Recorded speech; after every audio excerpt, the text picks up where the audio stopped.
বাইতুল মোকাররমের অপরজি থেকে আমার এক বড় ভাইয়ের মোবাইল নিয়ে গেছে এই চিন্তাকারী। 2 দিন পর আজকে ধরা হয়েছে। এই যে সেই চোর। আমার বাড়িটা গিয়ে তো বাড়ি কই? বলা লালমোহর। লালমোহর কোন জায়গা? লালমোহন চতলা বাজার। চতলা বাজার।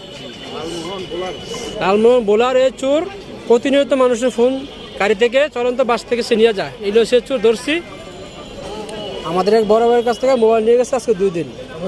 ওই মোবাইল থেকে সে টাকা দাবি করতেছে। আজকে 2 দিনের পর ওনাকে ধরা হয়েছে। দেখেন ওনাকে চিনে রাখা সবাই।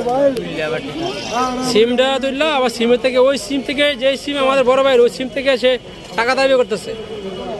এই দেন সে চোর। এই ভাইয়ের মোবাইল নিয়ে গেছে এই ভাইয়ের। সে ভাই কীভাবে আমার বড় নিয়েছে আমার সুরে বললাম তো কালকে আমি দেশ থেকে আসলাম, বাইতুল মোকাররমের মোড়ে বাসটা থামাইছে। হঠাৎ করে আমার মেয়ে ফোন দিছে।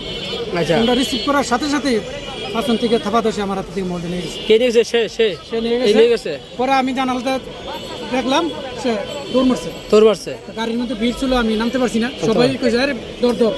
পরে রুট পারে এসে ভিতরে চলে গেছে। এই হলো সে চোর। সবাই দেখে রাখেন। তাকে এখন পুলিশের কাছে হ্যান্ড ওভার করা হবে মোবাইল উদ্ধার করার পর।